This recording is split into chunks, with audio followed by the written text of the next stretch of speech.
compartilhando um pouco sobre problemas de computação, mas sempre escrito em português, sobre assuntos não são tutoriais, nem nada, é uma coisa que eu tenho investido bastante tempo ultimamente e tenho me divertido com isso. E atualmente eu sou engenheiro de software na Globo.com, só que eu trabalho na área de infraestrutura.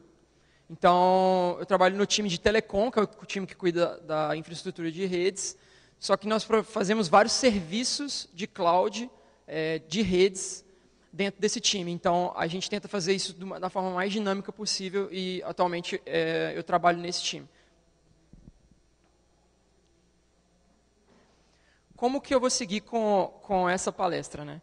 Primeiro, eu quero trazer para vocês um pouco de contexto, ou seja, como que a gente roda a cloud da Globo.com, para a gente poder entender depois aonde dentro dessa infraestrutura de cloud, de como que a gente roda essa cloud, aonde está o problema, e aí sim trazer a solução e essa abordagem através das redes definidas por software.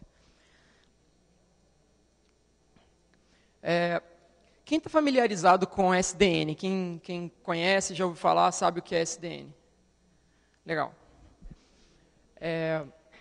Quando a gente fala de SDN, a primeira coisa que a gente deve pensar é sobre a separação do que a gente chama de plano de dados e do plano de controle. Então, SDN é uma coisa que veio da academia. Em 2008, saiu um artigo do Scott Schenker propondo um protocolo que permitia SDN, mas SDN é muito mais do que OpenFlow e o protocolo OpenFlow. SDN é uma discussão antiga sobre a gente poder separar essas duas entidades, o plano de dados e o plano de controle. Mas o que exatamente seria isso, né? Eu gosto de fazer a analogia que o plano de dados seria a linha férrea. Então, eu tenho ali como que dentro de um equipamento de redes os pacotes são encaminhados. É como os fios e os barramentos estão chaveados. Então, imagina que eu tenho um pacote ou um trem vindo por um caminho, ele vai passar por uma chave ou por outra, quando alguém decidir que aquilo já foi chaveado por um caminho ou por outro. Então, isso seria o plano de dados, é só o encaminhamento. Alguém tem que decidir por qual caminho essas chaves têm que estar fechadas. E aí é onde entra essa entidade que seria o plano de controle, que seria os operadores da linha férrea. É quem toma a decisão, é onde está a inteligência, quem decide como um equipamento de rede deve comutar os pacotes, fazer o switching de pacotes. Então, o SDN seria exatamente isso. Hoje, como que isso acontece? Um equipamento de rede, ele tem o plano de dados e o plano de controle, majoritariamente dentro daquele equipamento. Então, cada fabricante, ele cria o seu plano de dados e o seu plano de controle. Então, fica difícil de você customizar. Imagine o seguinte, hoje, nas aplicações que a gente tem atualmente, elas se modificam muito velozmente, então você tem que as aplicações são muito dinâmicas. Há 5 anos atrás, a internet era uma coisa de um jeito, e hoje você tem uma internet muito mais de tempo real, muito mais distribuída, então as aplicações elas mudam muito rápido. E a infraestrutura, em muitos casos, tem dificuldade de evoluir junto com essas aplicações. E uma coisa depende da outra. Então, a discussão de SDN era justamente isso. Pô, e se a gente conseguisse separar o plano de controle, que é quem toma a decisão, e botar isso de uma forma separada, uma entidade separada, e o plano de dados ser algo genérico. Vamos generalizar e trazer para o contexto de computador, que seria... É como se o plano de dados eu tivesse uma CPU de propósito geral e eu tivesse o conjunto de instruções aqui, por exemplo, RISC e CISC, e que qualquer programa que compilasse para isso aqui pudesse instruir essa máquina. Isso é uma analogia mais grosseira, porque no mundo do SDN a gente está falando de entidades separadas, onde eu tenho o plano de controle e o plano de dados. Bom, vamos entrar então dentro do contexto da Globo.com. A Globo.com, então, tem diversas aplicações e cada aplicação tem um perfil diferente, uma forma de funcionar diferente. Você vai ter aplicações como uma votação do BBB e o Cartola, que você vê uma aplicação de tempo real e que recebe um burst ali, uma rajada de requests num momento único.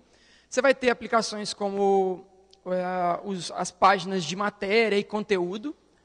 E você vai ter aplicações de vários perfis ali, como o jogo Cartola, como o BBB, como apenas um site de conteúdo, um streaming de vídeo, de Copa e etc. Então, cada aplicação tem um perfil diferente. Para rodar esse tipo de aplicação, hoje a gente tem uma cloud privada. A gente roda um próprio data center e a gente que gerencia a cloud dentro desse data center. Esse data center hoje, ele tem mais ou menos 5.000 servidores e a gente tem uma banda agregada de saída que ela está em torno de 2,9 terabits por segundo. Para gerenciar todos esses recursos,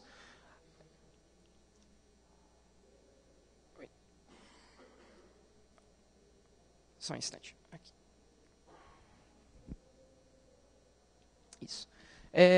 Dentro desse data center, a gente tem uma divisão que a gente tem uma arquitetura Fat Tree, uma topologia convencional, em que a gente tem os spines e os leafs. E o core, que seria a agregação para a saída desse ponto de presença ou desse data center, interligando outros cores. Porque a gente tem, por exemplo, um POP em São Paulo. Então, dentro dessa arquitetura Spine Leaf, a gente tem o BGP rodando como o protocolo de roteamento dentro do nosso Fabric, dentro da nossa rede interna. Esse BGP é implementado internamente com o Equal Cost Multipath para garantir que a gente tenha ali seja igualitário os saltos e as distâncias entre cada leaf até outro leaf. Bom, cada pod.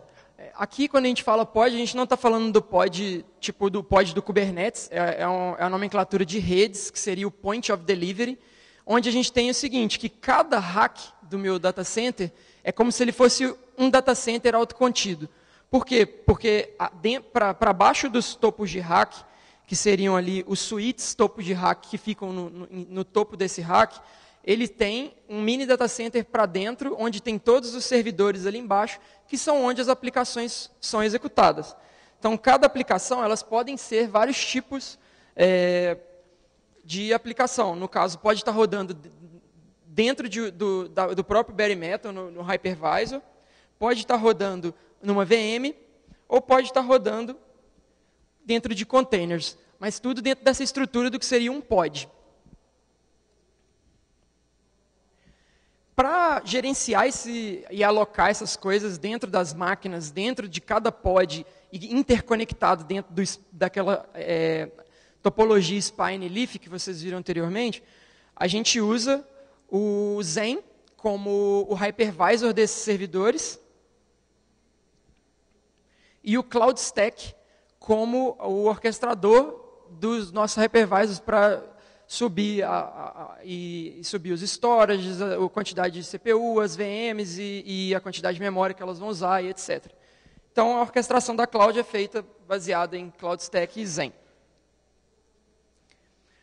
Para a gente entender o contexto de uma única máquina, vamos pegar aqui um único host, que seria uma máquina de um pod. Então, uma máquina dessa, generalizando, elas têm mais do que 2 placas de rede, mas imagina ali, para esse contexto, 2 placas de rede, que elas estão ligadas para os 2 suítes topos de rack. E aí, por que 2? Por redundância, porque se a gente perde um switch, eu continuo tendo comunicação e alcançabilidade com aquela máquina. Então, cada placa de rede está ligada em um dos 2 suítes, e aquele circulado é porque a gente configura no sistema operacional, no caso, no hypervisor, que essas 2 interfaces estão em bond. Então, eu tenho ali, só por disponibilidade, a utilização desse recurso. Bom, então a gente tem um host físico que está interligado com os suítes topos de rack. Em cima dessa máquina, a gente está rodando um hypervisor, que é o Xen. E dentro do Xen, a gente tem o que seria a Linux Bridge, que é onde a gente vai atachar as nossas VMs para que elas tenham comunicação via rede. No nosso caso, o próprio Xen e a maioria dos hypervisors te permite utilizar outras soluções para fazer essa ponte, essa ligação entre as VMs e a interface física de rede. Então, no nosso caso, a gente está usando o Open vSwitch. A gente vai falar mais dele para frente, porque é em cima dele que reside a nossa solução de redes definidas por software. Atualmente, sem redes definidas por software, a Globo.com já fazia uso do Open vSwitch como o link, a bridge, o switch entre cada VM, como a gente vai ver agora, que aí vai vir cada VM e a saída pelas interfaces de rede. Então, essa entidade, que seria o nosso switch virtualizado, que é o Open vSwitch, ele já existia dentro da nossa arquitetura ali de como que a gente roda a cloud. Bom, como a gente falou dos diversos tipos de aplicação, as aplicações e seus perfis, elas podem estar rodando tanto em cima ali do hypervisor, ou dentro de uma VM exclusiva, ou dentro de containers, ou na própria VM ali dentro. Isso daqui, como a gente está falando de Zen, isso se aplica para um conjunto de N hosts que vão até 8, que seria o limite do cluster do Zen. Então, eu tenho que um cluster Zen com suas 8 máquinas, todas as máquinas seguem esse mesmo padrão de configuração, e isso para cada pod, para N pods, dentro daquela estrutura de spine leaf que a gente citou. Então, isso aqui é uma visão geral de como que a gente faz essa segmentação da cloud privada que a gente roda na Globo.com. Então, imaginem agora que a gente voltou para a entidade do pod, né, nosso Point of Delivery. Ali imagina que eu tenho um cluster que está atendendo, eu separei por cores para a gente entender um pouco dessa segmentação. Então, eu tenho vários clusters do Zen que estão configurados dentro de um único rack. E eu posso ter aplicações diferentes dentro de um mesmo cluster, e aí a gente vai entender como que eu segmento isso. Eu trouxe as corzinhas para fazer analogia com o slide anterior, justamente para a gente entrar nessa nomenclatura. Ambiente é uma coisa que a gente tem interna da Globo, é algo que a gente definiu e a gente usa lá. É muito comum a gente usar, por exemplo, os ambientes de front-end e back-end, que são nomenclaturas mais, digamos, didáticas. Dentro de um ambiente, eu posso ter a aplicação, o ambiente ali, por exemplo, verdinho, amarelo e vermelho. O ambiente verde, eu posso ter a aplicação azul e roxa, então ele tem duas aplicações diferentes no mesmo ambiente, ou eu posso ter um ambiente que é exclusivo do azul ou um ambiente que é exclusivo do vermelho. É só para demonstrar que eles podem transitar em diversas formas possíveis. Tá, então, vamos entender isso agora melhor. Eu tenho ambiente de back-end e de front-end.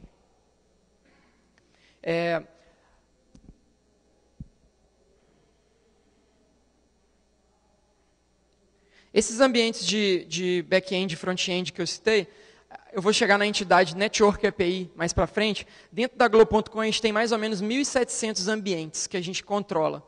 Então, aqui, por caráter apenas didático, a gente tem vários tipos de ambientes, mas back-end e front-end, eu quero dizer que eu posso ter no mesmo cluster, dentro daquele conjunto de máquinas de um cluster Zen, aplicações de back-end e aplicações de front-end rodando ali dentro. Só que imagine o seguinte: suponha que eu não gostaria que as minhas máquinas de front-end não falassem com as máquinas de back-end, ou tivessem algum nível de isolamento. Subredes de um ambiente de front-end não pudessem falar com algumas subredes de outro back-end de uma outra aplicação. Por exemplo, o front-end do G1 eu não gostaria que falasse com o back-end do Globo Esporte. Então, os ambientes foram uma forma de a gente segmentar e fatiar isso de modo que um ambiente não fala com o outro. Ou, se eu quiser, eu vou permitir. E aí a gente começa a chegar próximo do nosso problema. O nosso problema a gente falou no início, que é sobre controle de acesso através de ACLs. Na Globo.com, a gente controla esse acesso através desse recurso, configurando ACLs nos equipamentos de rede. Ou seja, voltando lá naquele desenho, nos switches de topo de rack, nos switches de spine e também nos roteadores de core ou de borda. Hoje, dentro da Globo.com, no data center todo, a gente tem aproximadamente 50 mil ACLs. Para gerenciar essas ACLs, a gente tem um serviço, que é do time de segurança, chamado ACL API. A ACL API é literalmente um banco de dados que persiste as ACLs, que um usuário, por exemplo, um desenvolvedor do G1 ou do Globo Esporte ou de qualquer aplicação, pode chegar e solicitar a ACL. Eu gostaria que a minha aplicação que está rodando no IP tal falasse com o banco de dados em um IP tal. Quando ele solicita isso, a ACL API constrói a ACL e solicita para um software que a gente vai falar dele, que é a Network API, escrever no equipamento essa ACL, porque tudo isso é feito de forma automatizada, não é o ser humano que vai lá e configura. Então, a ACL API é um ponto que ela é quem gerencia, ela é que contém todo esse conjunto de ACLs que a Globo.com tem. Então, até agora, a gente ainda não viu o problema, né? A gente entendeu só como a gente está fazendo. Voltando para os nossos ambientes, e lembrando das ACLs, e as ACLs são configuradas nos equipamentos, vamos voltar para aquele exemplo dos nossos ambientes. Então, imagina que eu tenho um ambiente ali, back-end e front-end. A parte cinza, o quadrado, seria o nosso pod. E lá em cima a gente tem os dois switches topos de rack. Agora, imagina que eu tenho outro pod com outros dois switches topos de rack e também os mesmos ambientes ali, back-end e front-end. Como que eu faço para que um ambiente consiga falar com entidades do mesmo ambiente que ele, só que em outros pods, dentro do data center, em outros racks? A gente usa uma coisa que são as VRFs, que é fazer segmentação e fatiamento das tabelas de roteamento. De maneira bem simplória, quando a gente tem dentro do nosso switch de topo de rack a tabela de roteamento do BGP, essa tabela ela é compartilhada para todas as redes que eu quero colocar uma rota alcançável ali dentro do meu switch topo de rack. Então, eu tenho que uma tabela única. Quando eu passo a usar a VRF, eu consigo fatiar e segmentar. O que eu quero dizer com isso? Eu crio uma tabela de roteamento do ambiente de BE, a tabela de roteamento do ambiente de FE, e eu consigo fazer com que, caso eu queira que o ambiente de back-end fale com o de front-end, eu adiciono essa rota dentro da VRF de back-end, dizendo que a rede de front-end é alcançável. Então, é só uma forma de fatiar para dizer aquilo. Baseado nos meus ambientes, eu consigo estruturar minhas tabelas de roteamento e tudo mais. Bom, onde que entra a ACL nessa história, né? Esse mesmo switch aí que a gente está falando do topo de rack, onde a gente está configurando essas tabelas de roteamento, é onde a gente configura as ACLs. É nele que é escrito. Então, agora a gente chegou de fato no problema. Qual é o problema? Para ele ficar, para a gente ir com mais clareza. As ACLs, quando a gente vai configurar no switch topo de rack, elas são escritas numa memória chamada TCAM. É uma memória especializada, que é ternary, ela é uma memória ternária. Primeiro que ela ocupa muito espaço no chip. Ela é uma memória que tem um custo muito alto, então, assim, quando a gente deparou, por exemplo, com esse problema, que é a limitação dessa memória TCAM, você pode procurar os fabricantes que eles não têm mais. Só para vocês terem uma noção, a TCAM, em média, ela tem 3 KB de memória TCAM num switch topo de rack bom. E para nossa necessidade, como eu disse, a gente tem mais de 50 mil ACLs, o time de segurança, tinha até uma brincadeira que o pessoal fazia, que era a limitação da TCAM, que tinha os gnomos da ACL. Quando alguém solicitava uma ACL nova e essa ACL ia ser aplicada no equipamento, dependendo do equipamento, ele olha a prioridade das ACLs ou alguma mais antiga, remove e coloca essa ACL que foi solicitada. E nesse caso, se perdia um acesso sem que ninguém tivesse pedido que aquele acesso tivesse que sair. Então, alguma aplicação ficava fora porque uma ACL foi removida daquele equipamento. Então, isso gerava muitas dores de cabeça nesse sentido, porque o controle de ACLs no hardware, no equipamento, gerava muitas demandas de incidentes para a gente, para as equipes de cloud, de data center, de redes, de segurança, etc. E mesmo procurando os fabricantes, nenhum fabricante fornecia para a gente mais memória TCAM. Não era possível, nem mesmo pagando, ter mais dessas memórias. Bom, para a gente postular o problema e daqui para frente começar a entrar na solução. Nosso problema a gente tem ACL de mais e TCAM de menos. Nesse sentido, a gente olhou para esse problema e pensou, hoje a gente tem aí o mercado aderindo a SDN, principalmente depois que surgiu lá em 2008, como eu citei, o protocolo OpenFlow, mas mesmo assim, SDN sendo uma discussão mais antiga do que isso, a gente olhou para essas soluções e tudo que a gente vê hoje e pensou, como que a gente pode, através das redes definidas por software, tentar fazer um experimento e tentar trazer uma abordagem para resolver esse problema. Então, nesse sentido, como eu citei lá antes sobre a Network API, que a ACL API conversava, a gente tem já, dentro da Globo.com, essa entidade chamada Network API. A Network API, ela é responsável por gerenciar todos os equipamentos de rede, e hoje ela tem, por exemplo, configuradas nela mais de 8.000 redes persistidas no banco de dados dela.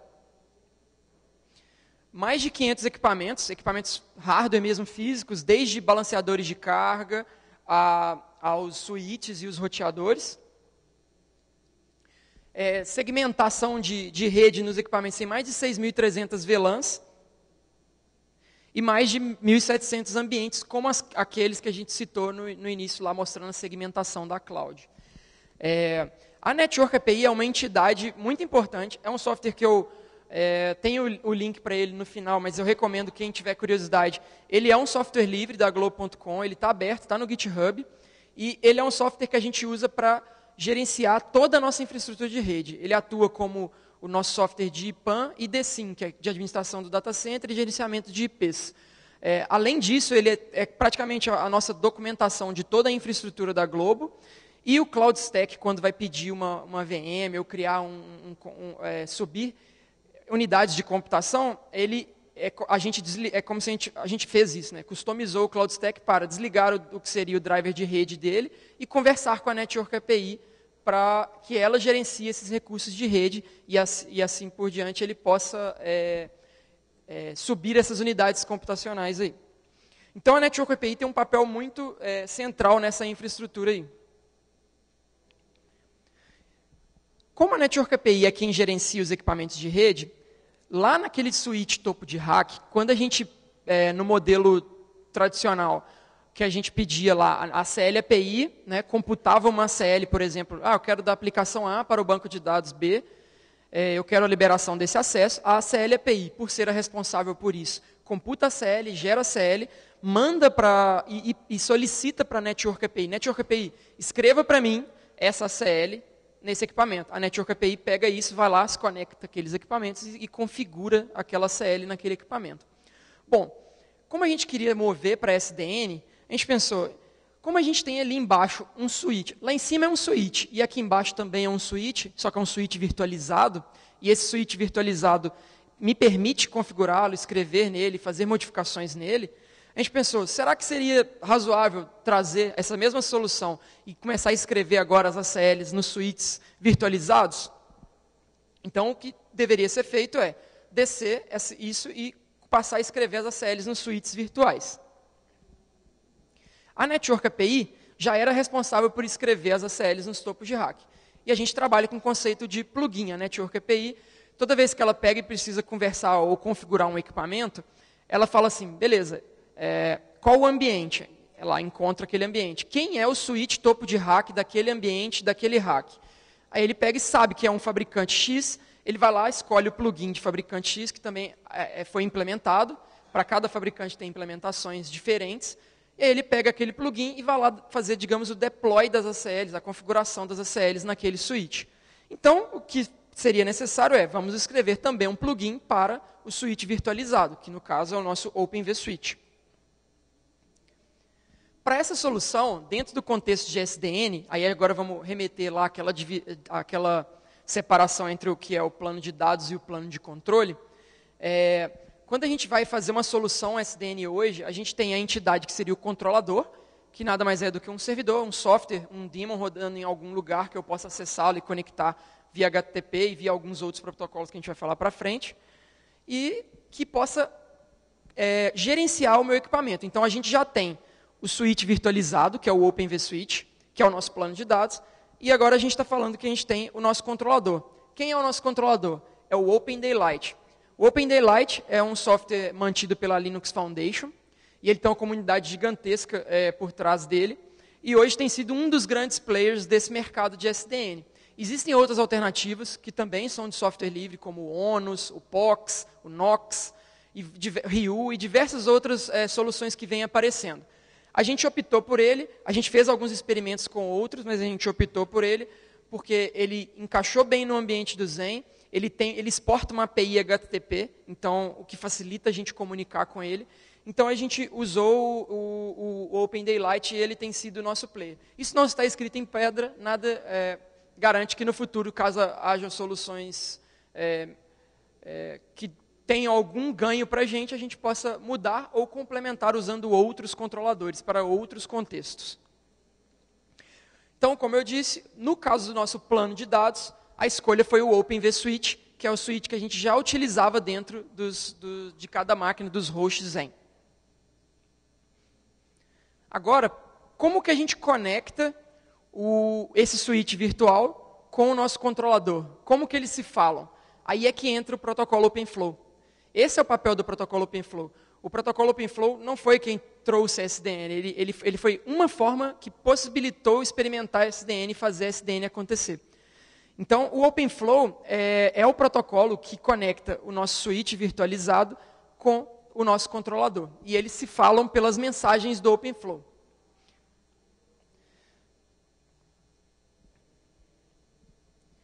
Então, como ficou o nosso workflow assim, básico de quando alguma coisa acontece em termos de configuração de ACL? Né? A gente recebe, a Network API recebe, dizendo que precisa escrever uma CL em algum lugar, ela verifica. Essa CL ela é de um ambiente que é controlado via SDN. Então, lembra que a Network API é que tem esse banco de dados. Então, a gente configura dizendo, esse ambiente aqui, ele é um ambiente SDN. Logo, quando eu vou escrever as ACLs, eu não vou no topo de rack, eu vou nos suítes virtuais. Então, o que ele faz? A Network API, com o seu plugin de suíte virtual, no caso, no seu plugin de SDN, ele manda os requests para o Open Daylight, que, por sua vez, está conectado já tem uma conexão fechada com cada suíte virtualizado que a gente disse que conectaria a esse Open Daylight, e, por sua vez, ele escreve e configura as ACLs nos suítes virtuais. Vamos pegar um caso de exemplo para a gente fazer um caso de ponta a ponta de como que isso aconteceria na prática dentro da nossa dentro da arquitetura dessa solução. Então, isso daqui é uma ACL que a ACL API gera para a gente e manda para a Network API. É um JSON, formato de aplicação que todo mundo conhece. E aí, aqui tem uma ACL muito simples, que é uma ACL com uma rede de destino e uma rede de origem. Sem entrar em outros detalhes, que o formato de ACL pode ter vários outros campos ali. Mas imagine uma ACL simples de uma rede de origem para uma rede de destino. Ponto. Então, ela manda essa ACL para a Network API. Então, a ACL API vem ali e me manda esse JSON para a Network API. A Network API, por sua vez, a primeira coisa que ela faz é enfileirar essa mensagem, essa chamada, porque ela trabalha de forma assíncrona, então a gente joga isso para um serviço de fila. No caso, a gente trabalha com o RabbitMQ. Uma vez enfileirado, a gente tem um conjunto de consumidores que utilizam o Celery, que é um gerenciador de workers e consumidores muito utilizados para o próprio RabbitMQ, também escritos em Python. E a gente tem hoje 16 workers que ficam ali responsáveis por consumir as filas. Quando essa mensagem chega lá, um worker ele pega e consome essa fila para executar essa tarefa. Por sua vez, então, ele monta o conjunto de ACLs no formato que o Open Daylight precisa conversar. Lembra que eu falei que o Open Daylight abre uma API HTTP? Então, eu converso aqui REST, eu estou falando HTTP com o meu controlador. Eu não precisei escrever em momento algum driver de OpenFlow, que seria um protocolo mais de baixo nível, abrir o meu próprio socket, controlar minha conexão, fazer o tráfego de mensagens e tudo mais. O próprio Open Daylight já faz isso conectado com o OpenVSwitch. Aqui eu estou fazendo uma conversa simples, HTTP, REST, mandando para ele. Escreva para mim, em todos os suítes que você controla, essas ACLs. E ele, por sua vez, escreve as ACLs nos suítes que ele controla. Então, isso daqui é o workflow que acontece de ponta a ponta de quando alguém solicita uma ACL para dentro dessa arquitetura toda. Hoje, dentro do nosso serviço lá com o Celery, a gente está rodando com 16 workers. Como eu disse, hoje isso atende e sobra para a nossa demanda. Então, caso em algum momento a gente precisa expandir isso, a gente pode aumentar o número de workers e aumentar o número de recursos que a gente usa, mas hoje isso dá e sobra. Hoje, como que está esse ambiente? Como nada a gente consegue virar com uma única chave, né, e falar assim, agora tudo a gente usa SDN, a gente vem trabalhando gradativamente para fazer esse chaveamento e migrando algumas coisas para já começar a utilizar SDN. E hoje essa solução, esse projeto a gente começou ele no ano passado, e agora acho que está completando 1 ano desse projeto, ele ainda está no caminho, e a gente já tem hoje 9 clusters do Zen rodando essa solução, e 72 servidores, que como a gente disse, que cada máquina física tem um switch virtualizado, são 72 switches virtuais sendo controlados pela solução de SDN, dentro daquele conjunto de máquinas do data center. Algumas estatísticas do controlador, a gente tentou estressar e ver os limites dele, e entender algumas capacidades para a gente poder levar isso também como insumo, e ter mais controle e conhecimento mesmo dos limites da aplicação e do software que a gente está desenvolvendo. O controlador, o Open Daylight hoje, ele tem uma limitação de 62,5 requests por segundo. Não é o melhor desempenho do mundo, mas hoje, para a nossa demanda, para a escala que a gente está usando SDN hoje, está totalmente razoável, dá e sobra. Uma métrica interessante, um resultado interessante, foi que aquela solução anterior, que a intenção não é substituir, né, a intenção é ser uma solução híbrida.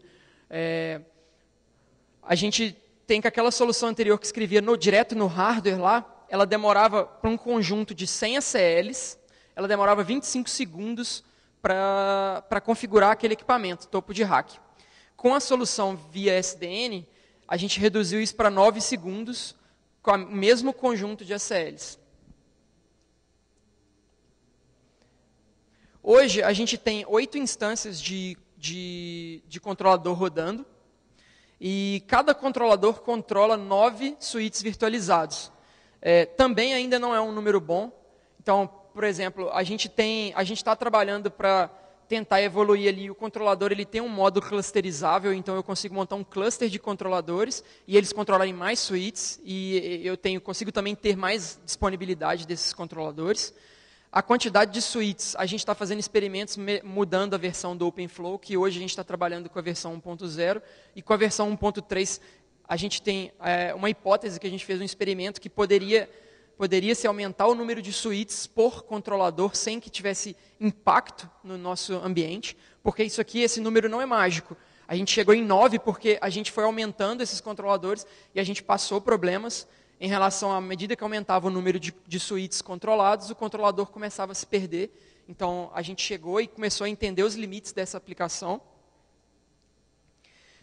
O controlador hoje, como eu disse, são 62 requests por segundo, e cada requisição ele demora 222 milissegundos.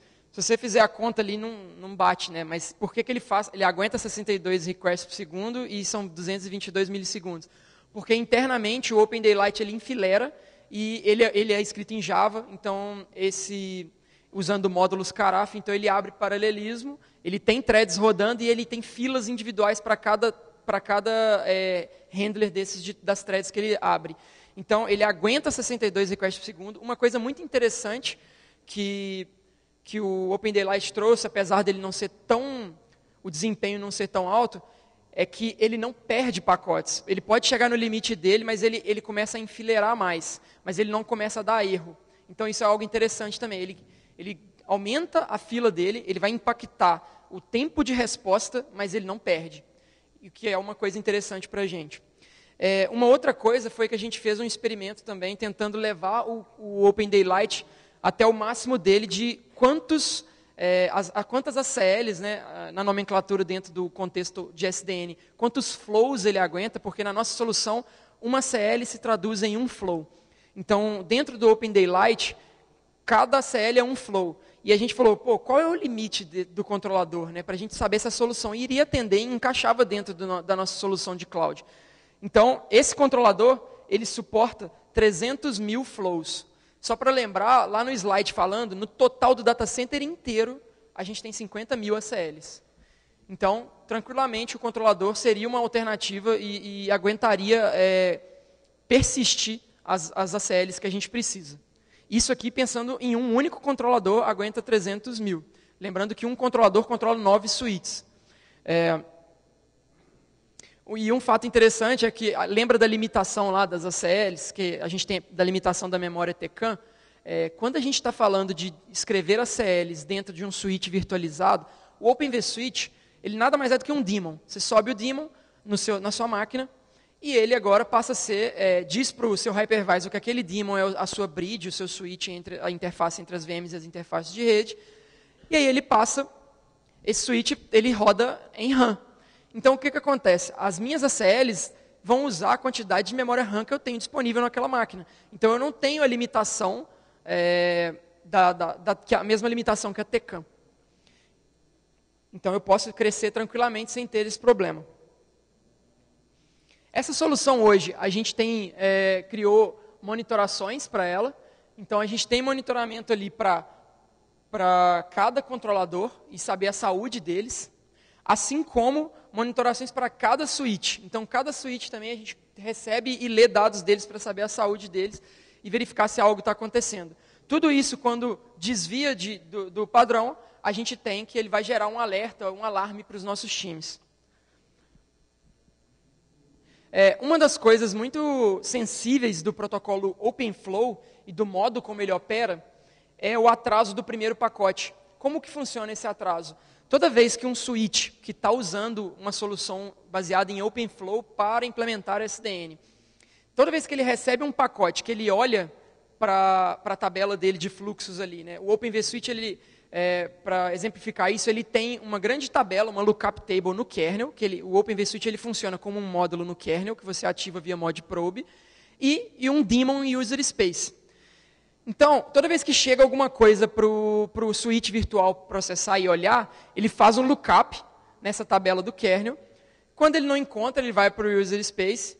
E do user space, se ele ainda não encontra, ele vai fazer o quê? Ele precisa pedir para o controlador dele. Lembra que o plano de dados é só encaminhamento? Então, digamos assim, ele é uma entidade que só executa, ele não tem muita inteligência. Então, ele pede para o controlador, olha, controlador, recebi um pacote que eu não sei o que fazer com ele. O que eu devo fazer? Então, ele encaminha esse cabeçalhozinho desse pacote para o controlador, que é o software lá, rodando em outra máquina, em outro lugar. Esse controlador olha para esse pacote e fala, beleza, esse pacote você vai fazer isso. Volta e escreve na tabela de fluxos dele, dizendo qual a instrução que aquele switch deve fazer com aquele pacote. Isso tem um delay e tem um impacto, porque quando o switch não sabe o que fazer e mandar para o controlador, aí tem um tempo do software processar, decidir e escrever de volta para aquilo continuar. Na nossa solução, quando alguém pede a liberação de acesso, significa que daqui para trás, do momento agora para trás, essa aplicação não tinha esse acesso, então ela não estava rodando. Então, para ela não fazia diferença esse acesso não existir ou não. A partir de agora, ele pede, a ACL vai ser escrita, e aí, a partir daquele momento, a gente já não tem mais o atraso do primeiro pacote, porque toda vez que o pacote chegar, já vai ter escrito a ACL para ele. E a gente desligou esse recurso dentro do switch para que ele não faça esse encaminhamento para o controlador. Então, a gente não tem, de forma alguma, a regra padrão é que esse pacote não faça nada. Ele vai ser dropado ou não vai ter nenhum comportamento, porque a gente não tem esse atraso do primeiro pacote. E ele só vai fazer o que foi dito que ele seja feito, porque é o que está configurado na tabela de fluxos. Vou tentar mostrar para vocês aqui um exemplo, que para fazer essa solução, a gente escreveu um RPM. A gente escreveu um CLI, um software em Python, para ajudar as pessoas que vão estar operando e querem habilitar, desabilitar, e ler algumas variáveis e ver o estado lá do switch e tudo mais. Então, a gente implementou lá um RPM que fica disponível, a gente passou para os times de sistemas operacionais que eles assinam e disponibilizam isso para a gente em repositório interno, que as máquinas, né, no caso o nosso hypervisor, quando o cara pega e faz um yum install, ele consegue instalar esse pacote. Então está ali, ele pesquisando o pacote, ele instala esse pacote, e o que a gente tem dentro desse pacote, né? Tem todo o conjunto de instruções que a gente fez para facilitar a vida e o dia a dia ali de quem vai operar. Então, por exemplo, eu tenho enable, disable, status, show tech e algumas opções de linha de comando para que o operador possa estar utilizando o switch virtual através desses comandos, ao invés de ter que ir no próprio Open vSwitch, que tem um monte de comandinhos e um monte de subcomandos ali que você tem que ficar sabendo de cabeça. Então, como é um software à parte, a gente preferiu fazer um CLI que ajudasse no dia a dia da operação.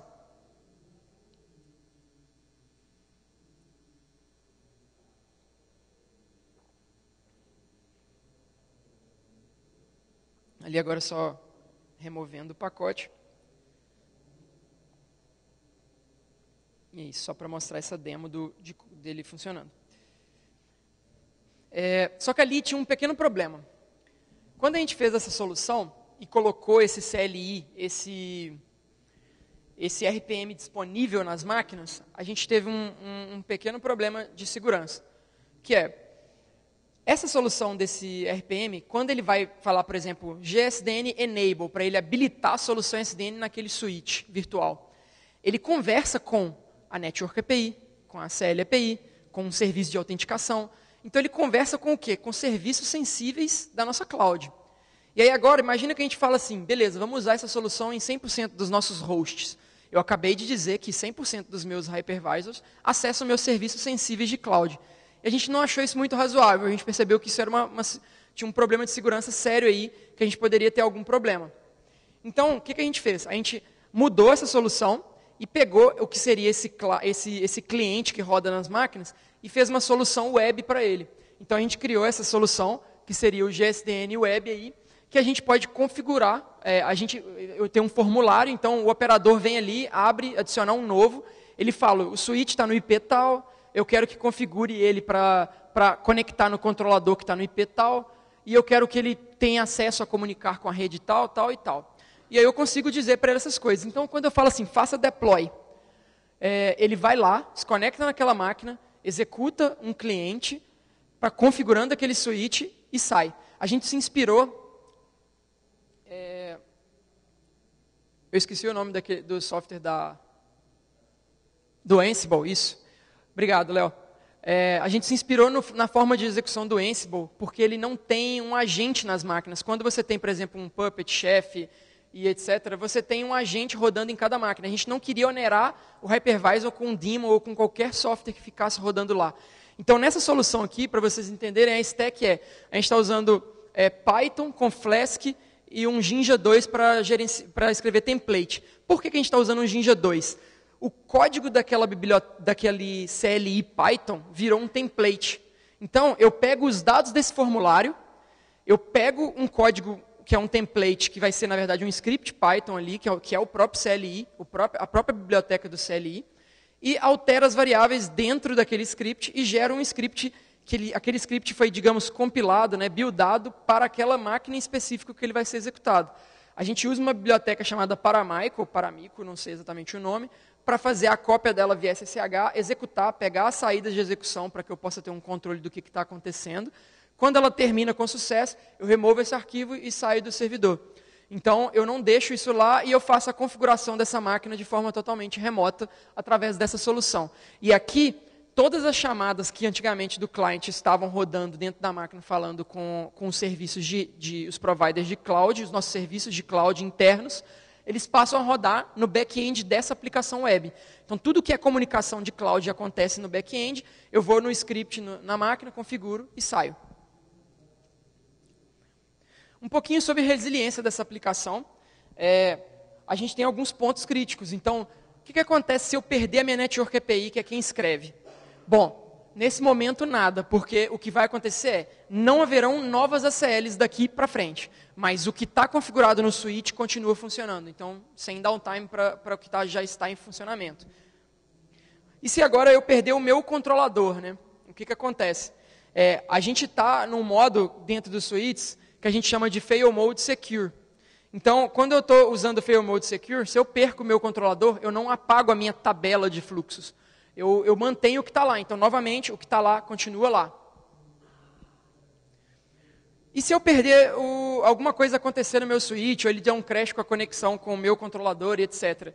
A gente tem um flow prioritário acima dos outros, que caso isso aconteça, a gente tem esse flow normal, que ele transforma o switch num switch L2 permissivo. Então eu passo a permitir que aquilo aconteça, mas obviamente isso gera alarme para que a gente saiba que aquilo ali não está razoável. Eu não posso deixar que aquilo esteja 100% permissivo. Mas de toda forma, eu não paro as minhas aplicações.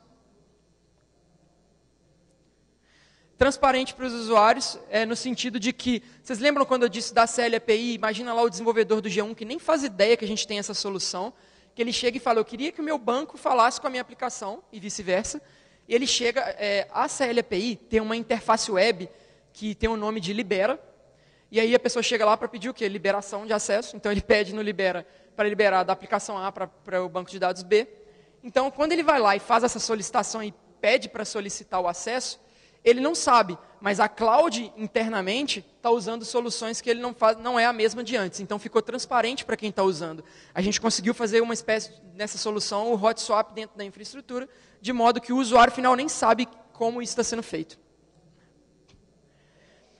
Dentro da nossa parte da infraestrutura da Globo.com, nós somos hoje aproximadamente 150 pessoas. Envolvem times que estão dentro do data center, times que ficam com a gente na Globo.com, que envolve os times de banco de dados, segurança, telecom, SO e vários outros times que a gente tem de infraestrutura lá. E nesses times hoje, a nossa missão hoje é integrar todos os nossos serviços de cloud. E aqui, por exemplo, tem uma lista de alguns que são abertos, por exemplo, a Network API, que é inclusive o software que eu trabalho, é um software do meu time, que eu falei que é um software livre, está disponível no GitHub, quem quiser conhecer. Tem o Tsuru, tem o Debase e alguns outros serviços. E como que a gente quer integrar esses serviços? Né? Como que a gente quer integrar a cloud? Através de software. Então, isso para a gente é uma premissa, que a gente possa cada vez mais, dentro da infraestrutura, trabalhar código o tempo todo. Se vocês quiserem conhecer, a Globo.com tem uma página só disponível para os códigos abertos. Então, lá vai ter projetos open source, vai ter projetos de software livre, vai ter todo tipo de projeto lá que estão abertos, vocês podem visitar e conhecer, como esses que são muito conhecidos, por exemplo, o Tsuru, como o Tambor para imagens, e assim por diante, como alguns outros projetos. Aqui, especificamente, eu estou compartilhando com vocês uma vaga no meu time, que é para trabalhar como desenvolvedor na área de infraestrutura, para a parte de telecom. Quem tem interesse, gosta, acha interessante trabalhar com isso, com um desafio que é lidar com rede, o seu desafio final a sua regra de negócio é infraestrutura de rede, data center, e isso tudo com possibilidade de trabalhar com NFV, SDN. A gente tem grandes desafios aí para os próximos, no mínimo 2 anos, desafios muito interessantes com a área de SDN e NFV. Então está aí o link, e quem quiser também eu fico disponível para trocar uma ideia. Esse projeto ele foi feito numa bola dividida entre 2 times, que é o time de telecom, que é o time que eu trabalho hoje, e o time de segurança. E aqui eu queria ressaltar especificamente o Leopoldo, aqui à direita, que está sentadinho ali atrás. Ele, digamos que ele é o idealizador desse projeto. Quando ele começou a querer levar isso e vender isso para os times, eu trabalhei no meu mestrado com SDN e eu uni forças com o Leopoldo para a gente atacar esse projeto, e a gente vem trabalhando nessa solução há mais de 1 ano. Então é um projeto que para a gente tem sido divertido e tem gerado grandes desafios. E aqui deixar para vocês alguns contatos, como eu disse, do blog, que é algo que eu tenho investido muito. Não sei se alguém ainda está na faculdade aqui, alguma coisa. Eu tenho tentado escrever muito pensando no aluno ainda, escrevendo coisas de ciência da computação, como estrutura de dados, árvores de busca binária, mas tudo em português e com muito código, para poder ajudar quem está na faculdade. E a barreira da linguagem, às vezes, é muito chato. Pelo menos eu passei por isso. Linguagem, no caso, tipo idioma, porque esses conteúdos são pesados, abstratos, e muitas vezes a gente encontra em inglês. E alguns contatos, GitHub e Twitter. Era isso que eu queria compartilhar com vocês. Espero que vocês tenham gostado, pessoal. Obrigado.